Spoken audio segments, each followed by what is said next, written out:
20, to the 10, to the 5, touchdown! Hit the horn. As we hang out in the film room today, I was thinking about this. Lawyers don't do it. Doctors don't do it. Maybe bankers do it. But nobody goes against their friend and tries to beat them. But unfortunately in football, you kind of have to do that.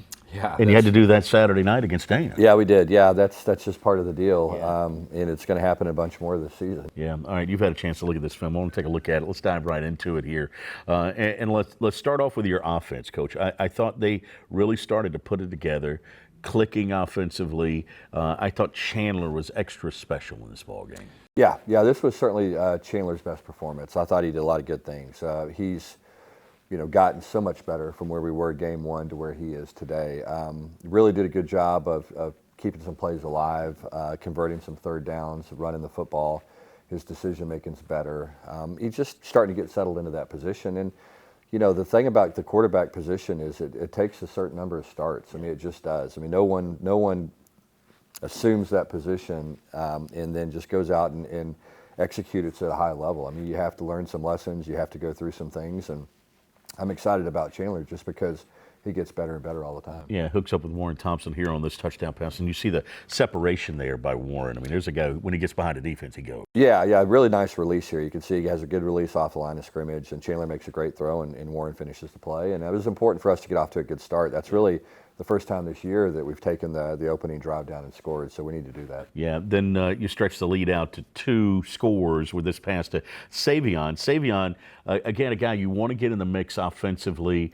He's been a little under the weather, things of that nature, but here it was good to see him get in the end zone. It was, yeah. I think the big thing is we've got him back and he's healthy and he's feeling good, and he's such a big physical presence out there, and he's got a lot of experience. And so, he's a player that I think is going to continue to get better and better. I think he and Chandler are starting to get on the same page. So I'm excited to see how he continues to produce. Everybody talked about Chandler's game and obviously the way that you were able to run the football. Here's Amani Bailey with a touchdown run up the middle. I thought the offensive line in this game, from that opening drive, they maybe lulled a little bit in the second quarter, but for the most part, I thought they had a really good day. Yeah, we did. I mean, we did. You want to protect a little bit better. We hadn't given up a sack until this game, but I thought overall those guys played hard, played physical, and particularly early. That opening drive, we did a great job on double teams and getting movement. We did go through a little lull in the second period where we had a couple of penalties. We had the sack fumble, then we had a holding penalty that hurt us as well, and then we had another penalty that got us into a 1st and 20, 25 situation. And so we just got to continue to improve and get away from those penalties, because that's really put us in a lot of 3rd and long situations, and no one's very good in 3rd and long. Going into that game, Amani Bailey had like 170 yards after contact. I mean, and he continued again here. You see, he doesn't go down on first touch. Yeah, he's a tough runner. I mean, he really is. I think everybody knows how quick he is and how much speed he's got, but he's gotten big, he's gotten strong, he's a low center of gravity guy. Who really does a great job of churning his feet. If you notice, whenever he gets contact, he runs his feet. A lot of backs will start to slow their feet down a little bit, and he runs his feet through contact and is a tough guy to bring down. Yeah, and you pointed out this to us the other day. We see Trey Sanders here on this touchdown run. Sanders and Bailey weigh the same, don't they? Close to the same, yeah, believe it or not. They do. Weigh the same. They do, yeah. We're trying to get Trey's weight up a little bit, get him a little bit bigger, but yeah, they're right around that 207 to 210 range, and built completely different. Trey's a little bit longer and of a guy, where Amani's a little bit more compact. Here at the end, Zach Marcaselli gets the interception. We want to show that because that's a reward for a guy who gives you what he has every day, doesn't he? No question. We had a chance to play a lot of different players defensively. Yeah. I mean, a lot of D linemen played, a lot of young D linemen. I thought they played well. It's good to get some of those young guys on the back end, and then Zach is a very valuable player to our program. I mean, a guy that does a lot of things for us. So anytime they get rewarded, like you said, it's a heck of an interception, a great drop. He did a good job getting underneath that route in the middle of the field and made a heck of a play on the ball.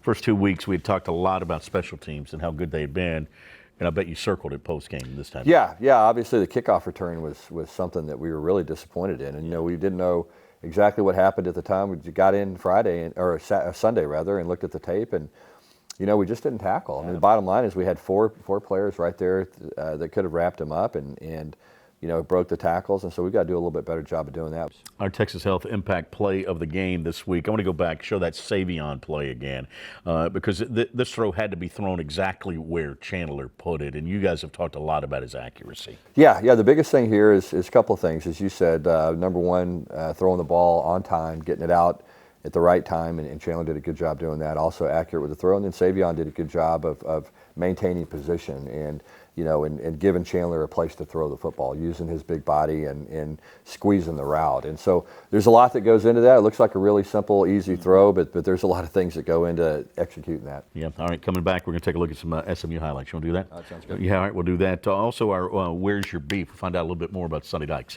when we continue here in the film room. Old Trapper Beefs. Last bag.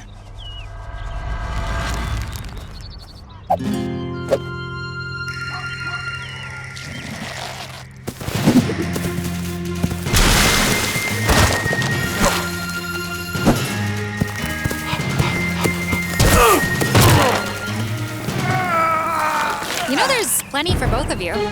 Old Trapper, what's your beef? The official beef jerky of the Big 12.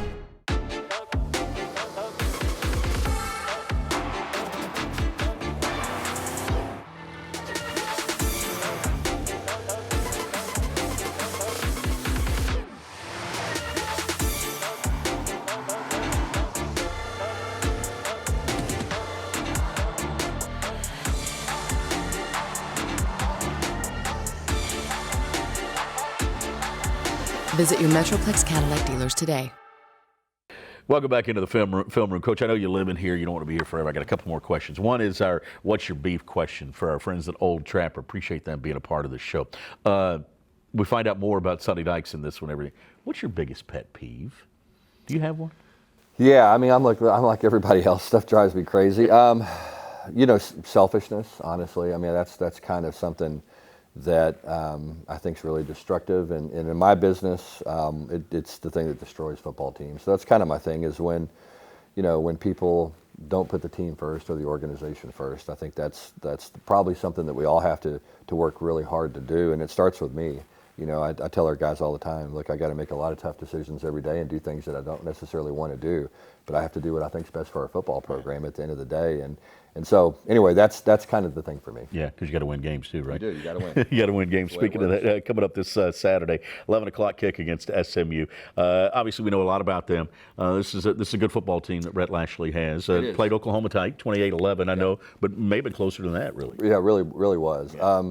I think it's the best SMU team they've had. I really do believe that. I mean, they have a ton of experience. I think 10 senior starters on defense and guys that play a lot. And so lots of experience, a lot of guys on offense that have logged a lot of snaps. Quarterback's playing well. They've got a good receiver core. It's really a solid football team. The thing that's different about this team maybe is some in the past is, they're playing really, really good defense. They're very experienced. They're doing a tremendous job of forcing people to throw the ball. I mean, they're very difficult to run the ball against. Oklahoma struggled to run it against them very much, and that's where it starts. And then they're doing a nice job of mixing things up offensively and have a lot of good skill position players. You mentioned Preston Stone completing about 63% of his passes, almost 800 yards, 9 touchdowns, only 2 interceptions already. Yeah, he's playing well. I mean, he's a very heavily recruited guy that obviously we recruited when we were there, and he's got a lot of talent. He does, and he's a smart kid, is elusive, does a nice job avoiding the rush. And the thing that's impressive to him is if you go back and you look at the Oklahoma game, I mean, there's guys in his face a lot, and he's completing passes and getting the ball out and throwing it accurately, and does a nice job of escaping the pocket as well and getting outside the pocket and being an effective thrower. And so it'll be challenging for us. We're going to have to stop the run. That's always important when you play a Rhett Lashley team. He's going to run the football and make you stop it. And then, we've got to limit the big plays and make him drive the ball down the field. O.J. Johnson's a pretty good running back, isn't he? He is, yeah. He's got great size. He's powerful. They've got a good receiver core as well, a couple of really good players outside and some guys inside. And, they do a nice job mixing it up and getting those guys the ball. I don't know if you're taking a survey, but I wanted to be down in the yes column. Check me in the yes column for the helmet last week against Houston. Yeah. I really liked it. Yeah, did you like it? Good, yes. Good. Yeah, I thought it was different. Yeah, I think it's cool. I mean, we're trying things, and the most important thing is that our players like it. You know what I mean? Yeah, I think they did. I think think if the players like it and they feel good in it, then that's really what it's all about. Yeah. Thanks for the time today. Okay, no, all right. appreciate you. Now you get to leave the film room finally. Well, hey, you get to leave this film room and go to another one. Another one. I like it. There you go. Sonny Dykes joining us here this week, Woodfrog Film Room.